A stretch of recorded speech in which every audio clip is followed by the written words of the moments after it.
Okay, thank you.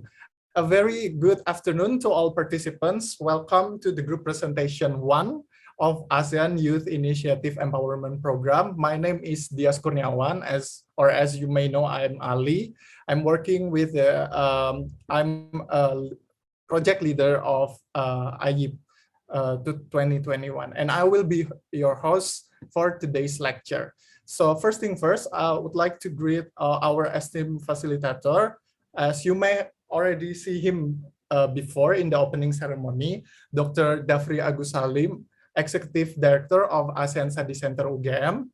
He is also a senior lecturer at Department of International Relations Studies at Universitas of Gadjah, Mada, Indonesia, and he also known for his expertise in ASEAN Studies, Australian Politics Studies, and Human Rights Studies. Hello, Dr. Dhafri. It's nice to see you today. Hi, hello everybody. Once again, nice to see you too. Okay, thank you, Dr. Dhafri, and also welcome for all the AYIEP participants. I hope that you join with a relaxed condition, and because we will have 1.5 hours to have a group presentation discussion. There will be 3 groups that will present their presentation.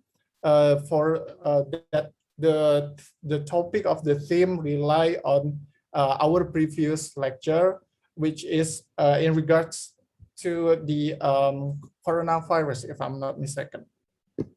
Okay, so and also I would like to mention several things before we start the lecture. First of all, I would like to kindly remind that all participants to mute your microphone during the presentation of each of the group members, and you will be allowed to turn on when you are invited to speak during the Q&A session.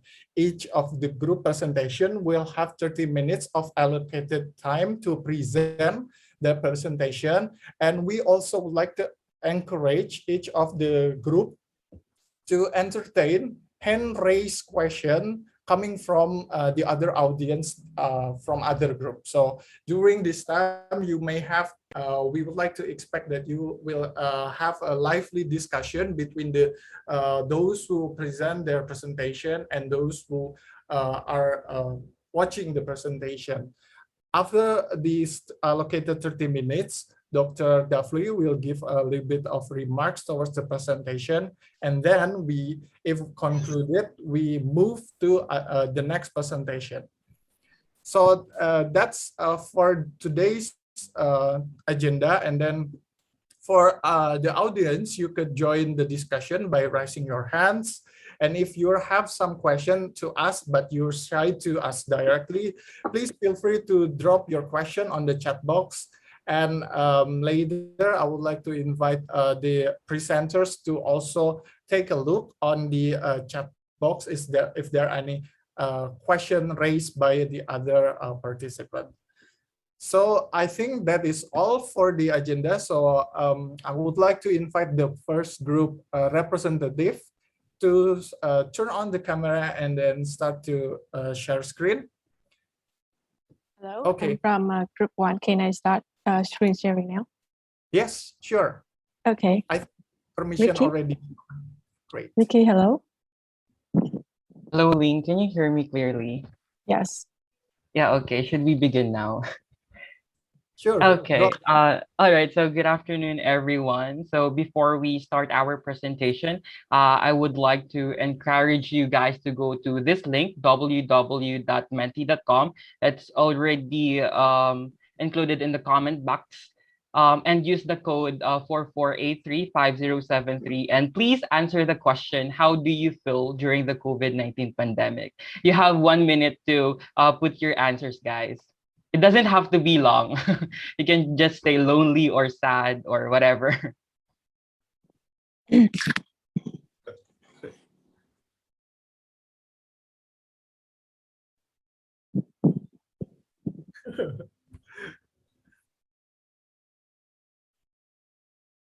Mhm.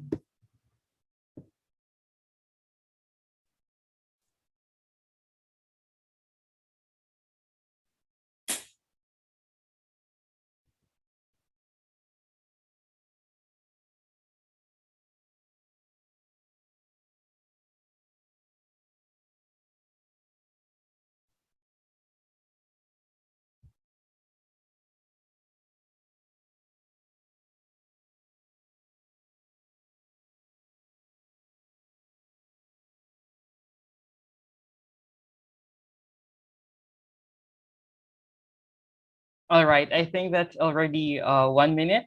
So a lot of you guys answered stressful, sad, anxious, lonely, and others also answered productive, uh, and what's that? Loss of opportunities, and you want to hug your friends. Okay, thank you guys for participating for this activity in this activity. And Lynn, can you please present our presentation? All right, we asked this question because it has something to do with our presentation. But before that, let me introduce my team first. I am John Ricky, and I am with Aloy, Henry, Lynn, Kija, and Kiza. Um, Next slide, please. And the title of our presentation is Mental Health Crisis Matters, a discussion about how COVID-19 revealed the flaws in our mental health care system. All right, so our presentation will touch upon the following topics. First, we're going to discuss some statistical situations about mental health crisis in selected countries. And after that, we're going to answer the question, who are the vulnerable groups? And next would be the consequences of these mental health related crises or issues. And of course, the most important question, what should we do to address this issue? And lastly, what is the role of ASEAN in addressing this issue? Okay, and well, next we are showing some statistical information to have you draw a very brief overview about the mental health picture in ASEAN as well as its neighbor. And to begin with, Thailand. And as you know, Thailand with a tourism-dependent economy has been severely impacted by the travel restriction, by border closure, and with the suicide rate picking at 14.4 out of 100,000 people died from suicide in 2020. Thailand surpassed Singapore to have the highest suicide rate in Southeast Asia last year. And 14.4 is just the ratio of people who died, but the number of people who attempt suicide is much higher. And it's estimated that at least one suicide attempt every 10 minutes, and that sounds crazy, right? And a survey showed that 3 in 5 Thais between 19 and 25 years old suffer from mental health disorder like depression, anxiety disorder, or bipolar disorder, etc. But however, the human resources for mental health care in Thailand include only one psychiatrist for every 250,000 persons. This emphasize the lack of proper mental health care, and it illustrates the very little attention of the country for this problem. And next, let's move on to ASEAN very close neighbor, Japan. With nearly double the number of people died from suicide in Thailand. Last year, more than 20,000 Japanese died by suicide, and it means the suicide rate of Japan is about 16.7 per 100,000. And among those, women and children have been impacted most, with the female suicide rate increased by 70% last year. And according to the National Center for Child Care and Development, reported that 72% of surveyed students suffer from stress reaction, and this means did indicate the increasingly serious situation in many countries, and it also indicate the severe impact of the COVID-19 on some very specific group of people, which we will discuss more in later part of this presentation. And next. All right, now let's proceed to the Philippines. So according to Pulse Asia, 42% among Filipino respondents in a 2021 Asia World Report said that they experienced elevated stress, anxiety, and depression as a result of COVID-19. Additionally, based on the recent report of the Philippine Statistics Authority, from 2,808 registered deaths due to intentional self-harm in 2019, the number spiked to 3,529 in 2020. It resulted to 721 new registered deaths due to intentional self-harm. There's actually a study conducted by John et al. 2019. Their study revealed that there are substantial gaps and inconsistencies in the delivery of mental health care in the Philippines. So the question would be, how can the state address these kinds of issues if our own mental health care system is failing, and it's not working, right? So based on the 2014 data from World Health Organization, there are only 4.95 beds in psychiatric hospitals per 100,000 of population.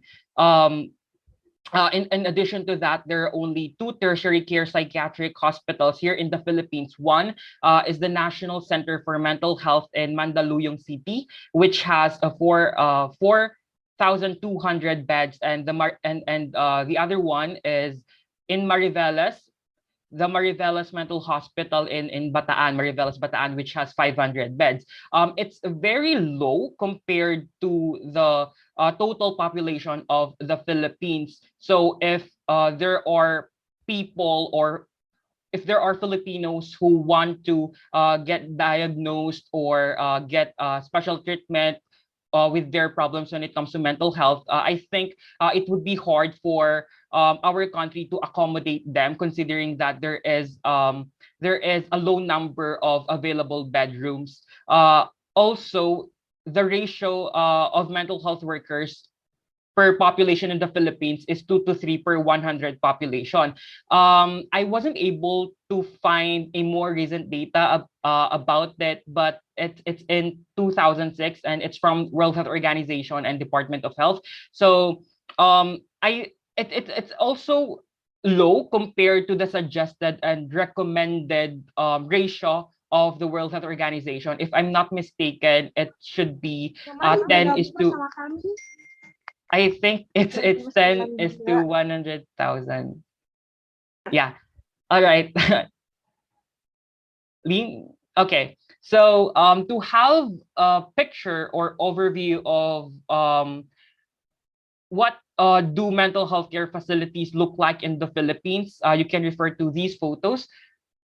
Next slide, please. And also, I include some photos of jails here in the Philippines. I put it there because personally, while searching, I find it really hard to distinguish what is a jail and what is a mental health care facility, because the similarities are greater than the differences, right? And we both we all know that patients and mental health care facilities require different needs and treatments compared to those prisoners in jails. And yeah, it's very sad. Next slide, please. Okay.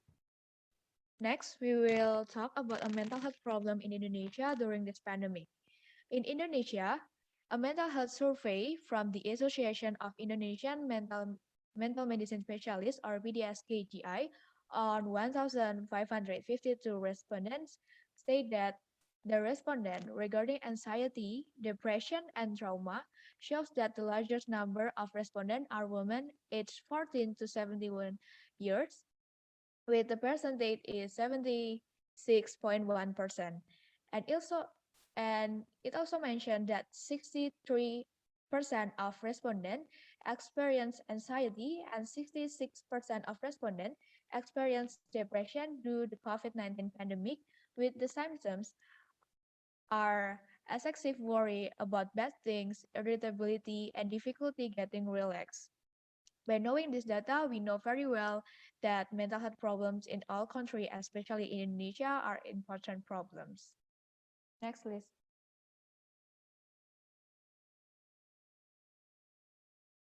Okay, And then the next one is I'm going to explaining about the vulnerable groups. And there are some, according to the resources, one of them is Scotland Public Health. There are some vulnerable groups that included on this presentation. And the first one is people with mental illnesses, with depression, anxiety, and also bipolar disorder. And the people with the pre-existing mental health illness are in need of care and communication from others. But the lockdown has prevented them from that. And the depressed person alone can come up with several negative ideas and taking their own life. And the second one is the older adults. The older adults not usually having the nostalgia and also having like to remembering the past, even the bad past. So the older adults usually need some help and also need some attention from others. While in this pandemic, the older adults will barrier the access from everyone. And the third one is the substance users, such as alcohol or drugs. And the substance users are having the unstable mind and also unstable mood that led to mental health issues like depression, anxiety, bipolar, and other mental illness. And the fourth one is the people working from home. And the people working from home, usually using this platform, is Zoom, are likely to be to have the risk to having the burnout and also having the mental tiredness. And the fifth one is the people with learning disabilities. People with the learning disabilities to have vulnerability, but the difficulties they face in the pre-COVID-19 or during the COVID-19 is not significant as other groups who experience bigger changes in their lifestyle. And the last one is the people from the marginalized groups like refugees, like from LGBTQ communities, and also other indigenous communities and etc. The people from the marginalized groups are usually facing facing the discrimination by others, both the personally and also by the service. So the marginalized groups are trying to blend with others and blend with the host of the country, like the Rohingya in Myanmar that wanted to adapt with Indonesian, but they are having struggling for the challenges and etc. And people from the marginalized groups are likely to having the mental illnesses and also the mental breakdowns because of that. Next, please. So here we are talking about the consequences from having the mental issues. We found that these some issues that are occur during the mental health issues, but there is no possibility that we can face more than these consequences that we found. Addiction can occur when a person feels that they are no longer able to cope with an overwhelming situation. One of the main causes is, of course, from the mental issue itself. So based on the study of stress and suicide in the nurse health study, there are some important and interesting connection between reported stress and suicide trial. More amount of risks are coming from for those reporting stress may reflect denial or undiagnosed depression for suicide. WHO says that many suicides happen impulsively in moments of crisis with a breakdown in the ability to deal with the life stresses, such as the financial situations, relationship breakups, or chronic pain and illness. And these are something that really we can see nowadays, where people are getting stressed due to COVID-19 situation and pandemics, delivering crisis everywhere and potential to cause the suicide trials. And the second one is about the drugs and substances abuse. Still, this one have the correlation with the first one about this suicide terms, where people get stressed and have to take some medications. However, drugs are not enough to heal mental issues, and even in some cases, they may be make some things going to worse and worse about the mental illness itself. And the third one is about the depression reduces productivity and skills of young people. We have heard before from Henry's statements that maybe we can talk about the burnout and fatigue issues. So this may happen when you are actually doing some productivity from your home. You've been working almost 2 years actually online, and we believe that all of you have heard the terms of burnout and fatigue. This really matters, and still some of us are not really into this problem and just take it for granted. But as you know, the, the longer we realize, the worse that can happen, including your productivity at home, at working, reducing your skills of living, and the worst, of course, your physical and health and mental health will be in danger and spreading to other parts. And the fourth one is about a lot of some things of pervasive violence scenarios like social harassment and bullying. As we know, during this pandemic, we do everything online. However, in fact, many people have not seen be able to appreciate the mental health of others. They often think the valuation things like sexual harassment and bullying are jokes. With the online situation, it turns out that the problem is increasing because people feel safer if they do this online, where people don't know them and don't meet them in person. The data from UNICEF in 2020 also says that the risk of cyberbullying is even greater during the pandemic. Next one, my friends. 5. We will talk about how physical complaints are filtered easily. As we discussed earlier, during a pandemic, a person will easily experience stress, depression, and burnout. This is what causes a person to experience physical complaints and feel tired easily. This can happen because a person doesn't have a positive view of himself and tends to focus on negative things. It also makes someone difficult to have enthusiastic or spirit in their self. 6. Tend to isolate themselves. Psychiatrist Alan Theo state that this activity is like hikikomori syndrome or isolation syndrome in Japan, when there is extreme fear and people isolate themselves for 6 months or more. During a pandemic, this can happen where someone has extreme fear because of the virus and rarely meets other people during work from home or online class. 7. And the last, sensitive and difficult to control emotion. Next problem, when someone experiences some or all part in here, it will make someone more sensitive and difficult to control the emotion because according to someone who struggle with mental health, it's hard to control themselves. Next. Okay, now we should answer the question, what should we do now? We decided to divide this portion into two parts. One would be the government, and one is us, our youth. So for the government, we think that the government should invest in accessible and affordable mental health care facilities and services. I think we can all agree that it's very expensive to seek professional help.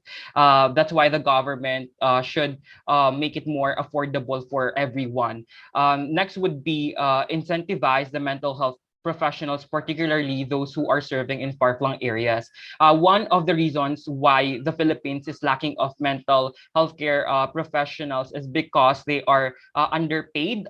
They tend to migrate abroad. They tend to work in the US or in the UK because they are getting a good salary there. Next would be the inaction of legislations that could address mental health issues. I know that the Philippines has mental health law, but I'm not quite sure if it is being implemented effectively. However, it's still sad because there are various countries, particularly in Southeast Asia, that do not have legislations that could address mental health issues in their countries. Last would be the government should provide training for mental health professionals such as psychiatrists, social workers, psychologists, nurses, among others. Yes, because training and seminars are important because if they know more, they can do better and they can help more people, right? Next slide, please. Okay, so the youth are the most vulnerable vulnerable to mental illness because of the pressure and the changing times, a Filipino psychiatrist said. Hence, here are the 4 simple yet very powerful recommendations that we, as a member of youth group, can do to address our own mental health fallouts. And of course, help others to cope up with it, especially amid the pandemic. So whenever you are going through mental fatigue, the first thing you can do is to go to someone you trust, seek for emotional support system, because sharing your negative emotions is scientifically proven that it can load off your unnecessary burden. As a young individual who has so much capacity, you should not be embarrassed from sharing your emotional baggage. Um, who knows, you can be a driving force to stop the stigma on mental health in your own countries. So um, this is probably when the second method comes in, and which you as a youth can do as easy as tango, and that is to just listen. Just listen, guys, or refrain from criticizing anyone's experiences who is actually bearing his or her true feelings to you. I believe you don't have to understand what is someone's going through. You don't have to put yourself on his or her shoe to be able to sympathize. For the third method, we have the telemental healthcare therapy. So availing this is utmost important, particularly in these difficult times. There are different platforms such as video conference, online chat, phone calls, and of course, mobile applications. In the Philippines, the NCMH, or the National Center for Mental Health, reported the increase in monthly hotline calls regarding depression. There were only 80 calls in the pre-lockdown era, but now it reached to nearly 400 calls. Everyone is aware that COVID-19 caused huge negative impacts to companies, resulting to employer retrenchment, reducing monthly salaries, and to the extent on zero work opportunities, even for degree holders. There are a lot more factors, both internal and external, why young professionals or yuppies fall into the deep mental exhaustions. External factor, it is that you don't have control over. Example of it is when you are forced to resign because you left. You felt like working from home takes your entire 24 hours because your workloads got heavier each day and didn't have enough rest. The death of loved ones due to COVID-19 is another external factor. On the other hand, we have some common internal stressors, which include the negative self-talks, the unrealistic expectations, the overthinking, and the self-impositions. So lastly, the last method is actually particularly targeting students. So many higher academic institutions make online counseling services available for their own students. Although we are merely conducting online classes, it doesn't mean that we are not prone to mental exhaustions. In fact, virtual class setup makes some professors think that students are not too busy since they cannot go out. So professors add more and more class activities. So there are even students who commit suicide due to professors' inconsideration and even due to the difficulties in online learnings. Undoubtedly, there are some issues that a student cannot simply open up to his family members. So, yep, he would rather resort to the school counselor.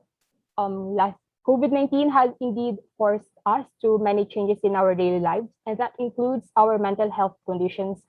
Probably, most of us tend to overlook this mental health issue because our priorities mainly lie on career progress for yuppies, academic achievements for students, family expectations. Especially they became harder to meet in this pandemic. Next slide, please. 5 minutes left. Okay, and when taking the mental health issue into consideration, what is the role of ASEAN? And we call for more. First, we call for more stay-in forum for leaders from countries to discuss the topic, because you know ASEAN love discussion, so we should discuss first, and in this way we can alarm the ring we can ring the alarm and we can raise the emergency and the seriousness of the problem. And after that, ASEAN should encourage and motivate ASEAN member states to take a country level action, such as nationwide telemental healthcare, and make sure that the information is known by every citizen. Because in some countries, like in my home country, Vietnam, we don't have nationally, we don't have a helpline to help those who are mentally struggling. It's just some small service from private businesses. And the last but not least, the ability to construct and maintain the effective system is very crucial. Because ASEAN should learn from already successful mental health care system and then apply and support demonstration projects for mental health in the region. And we can also learn from each other and really take this into consideration. And next. Okay, so we want to end our presentation by reminding everyone that you are not alone in this battle. We can get through this COVID-19 pandemic together. And we also included some national mental health crisis hotlines there. If you need any help, you can call those hotlines and use some of the applications in Indonesia. Thank you for listening, guys, and thank you so much. Terima kasih. Okay, thank you, Group 1, for delivering extraordinary presentation today. I would like to highlight some of the things that already discussed in the first topic, which is a mental health crisis matters. First of all, the group highlighting the increase of mental health during the COVID-19 pandemic that hamper almost in all of the country in the world. And then due to this could happen due to the condition of the pandemic itself, where people are asked to be staying at home, not doing, they cannot roam around the city, and most of them are working, right? So this group highlight those circumstances. And then the group also highlight cases in Indonesia, Philippines, and also identifying the vulnerable communities. And lastly, the group discuss about what can youth do and what can ASEAN do as the discussion. So we still have like, I think 2 or 5 minutes left to discuss the question. And I already see one person asking, raising their hands, Zahra Anissa Fitri from Indonesia. You may deliver your question. Hello, can you hear my voice? Yes. All right. Hello, I'm Zahra from Indonesia. Thank you for the explanation. My understanding is better now. Then because you mentioned that there are a lot of bad impacts due to the worsening of mental health, such as increasing suicide rate, violation, depression, etc., especially in Indonesia, will it affect our dream to reach Indonesia gold generation in 2045? Thank you in advance.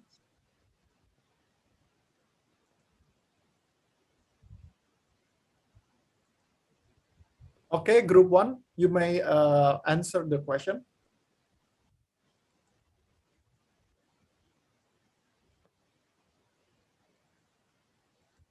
May I ask what is the question again? I'm so sorry. I'm sorry, let me repeat it. Will the bad impacts of worsening of mental health affect Indonesia dream to reach Indonesia gold generation in 2045? Yes, thank you. Okay, maybe this could be answered by the Indonesian representative inside of the group presentation 1. So feel free, guys, from group presentation 1, or to add also opinion about it.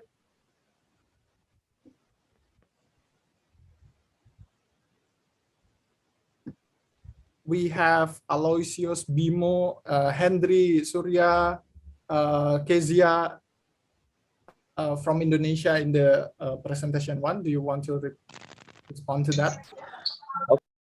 Yeah, maybe Cici can go first. Okay, may I will answer the question, right? Okay, for my opinion, when someone have mental health problem, it will affect to their presentation, their work, and their school. So it bad for the future, I think, and it will affect, of course, to the Indonesian goals in 2045. Maybe Aloy can add it from his opinion. Thank you, KJ. So maybe for my what I found and I observation based on my life in Indonesia, I can see some sort of findings that instead of we have to have the um, optimistic also about the improvement of Indonesian youth according to your statement, Zahra, 2030.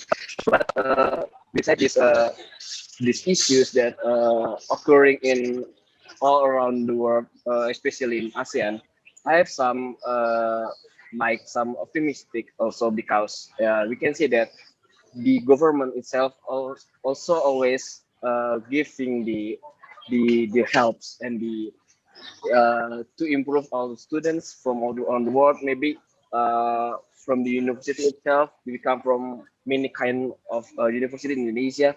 And when I have seen from my Indonesia, from my university in ITB also, I see that a lot university also make some movement to improve the mental health issues and to tackling out these issues.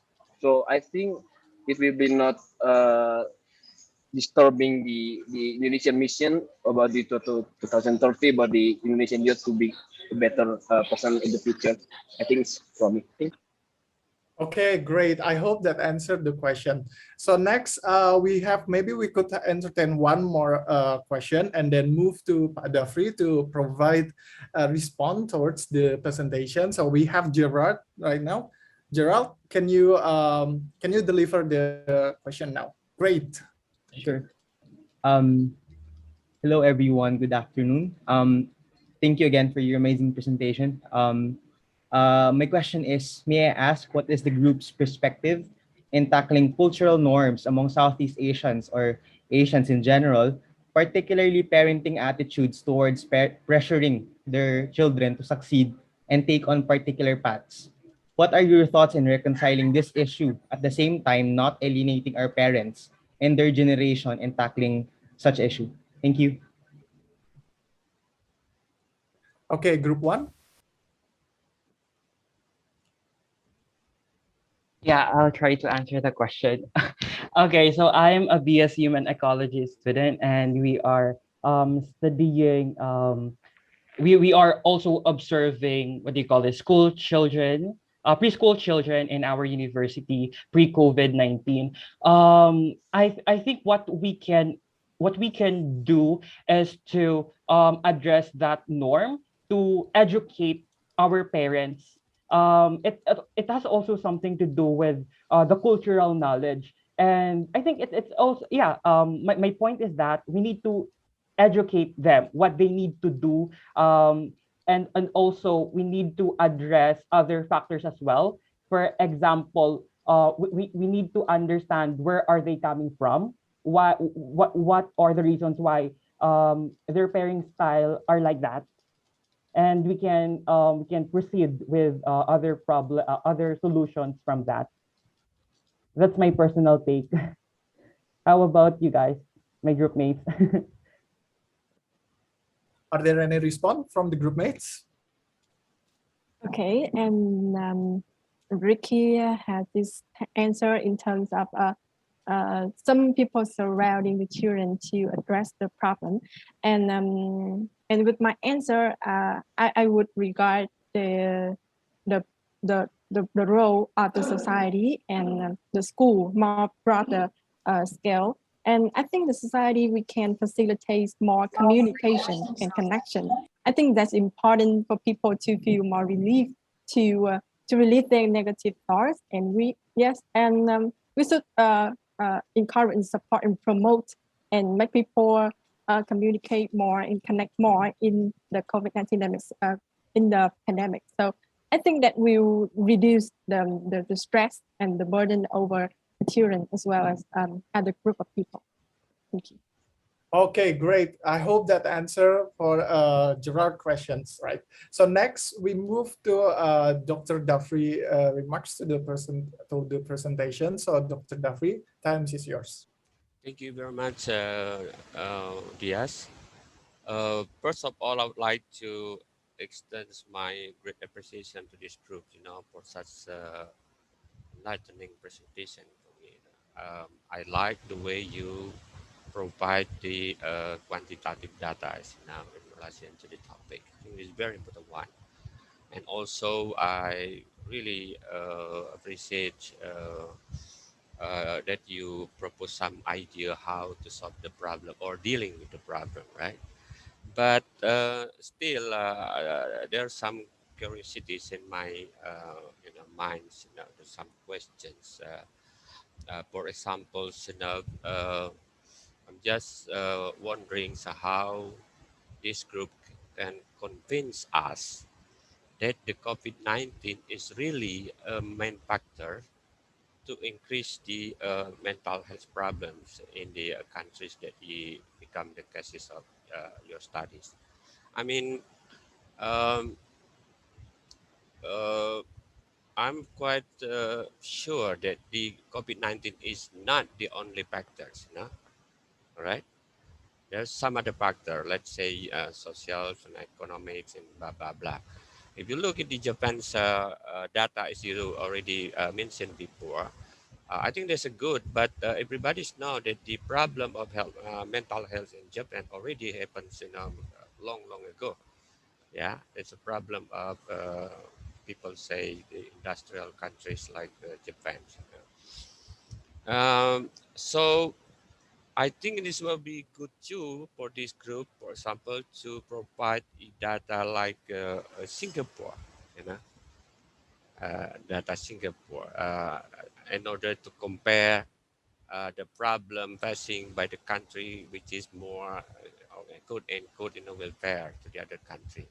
I mean, if you talk about the mental health in Indonesia and in Philippines and maybe Thailand, that's yeah, it's a kind of acute problem, that happened for so long time, yeah, in the country. So I think this group need also to provide another what we call it, comparing data, like from Singapore, which is kind of different social, economic about nature, right?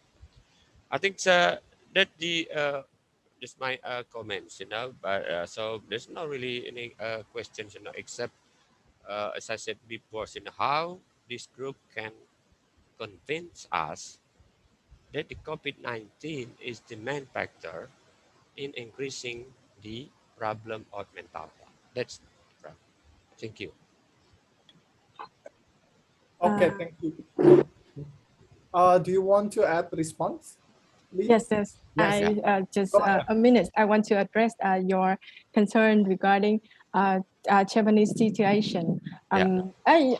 Everyone know that Japan has been have very high suicide rates, but in this year compared to pre-COVID year like 2019, the suicide rate for the first time in 11 years increased again, and for 11 years it's decreased, and now so for 7 years it's decreased, and now it increased. And moreover, the ratio of female suicide rate increased by 70. And for example, in last year, the number of Japanese died from suicide in October only is more than the number of people died from COVID-19 in 9 previous months combined. Yes, and yeah. So I think that's a very details that I want to add to the situation in Japan. Good. Yeah, that's a good. Yeah, but do you think that's any kind of relationship with the, let's say, the economic problems, social problem, rather than the impact of the COVID, directly? In my point, because you know that financial obstacle, economic like a crisis, it comes from the COVID-19. Yeah, I think it's just the indirect impact. Okay. So if so, then I suggest this group, try to, connect this kind of narrative, your analysis, connects, COVID, and then the impact of the COVID to the, let's say, economic, social problem, and then the final impact is to the mental health. I think that's a good, right? Yes, thank you very much, sir. Yeah. Thank you. Thank you. Yeah. Thank you very much for the response. Thank you. And perhaps if we have the time, okay, we still have the time for one more question coming from the chat box. So I would like to read one of the question coming from Indonesia, Krishna. So I have question for group 1. In your opinion, how youth mental health can affect a country's future, especially ASEAN countries? Maybe this will be the last question to be delivered by the group. So please, group 1, to respond to the questions. Okay, I want to ask. Okay. Yes. Okay. Yes. Okay. Thank you very much, Mr. Ali, for the recommendation for our team. And here now, I will ask the number one questions that how youth mental health can affect the country's future. The mental health, the people's mental health is really the crucial for the people's productivity and also the happiness to doing work and also to having the productivity to work in doing anything, especially in the sector, in the high sector like industri padat karya, in the manufacturing industry, and anyone else. So in my opinion, that the mental health is have same importance than like the physical health, as while we are having the good mental health, we are having the better life quality, and also having a better quality, as well as we are going to the sustainable development goals era, while we are challenged to be to apply the sustainable life and also the sustainable ourselves to make it everything sustainable, and not to make it everything is consistent. So the country's future, it depends on our mental health. Thank you. Anyone else want to answer? Yeah, I'll just add something. As leaders of our respective countries, if our mental health is in a better state, we can do more and we can contribute more to our country. Yeah, that's it. Okay, thank you, Group 1, for the answer to the to Krishna question. Ricky also highlight one of the last statement, perhaps, yes, from the Group 1 to if the current mental health of the citizen are good, then it could contribute to the development of the country itself. Okay, great. It's a lovely presentation. Thank you very much for Group 1 for delivering the presentation. Now we would like to move to the second group.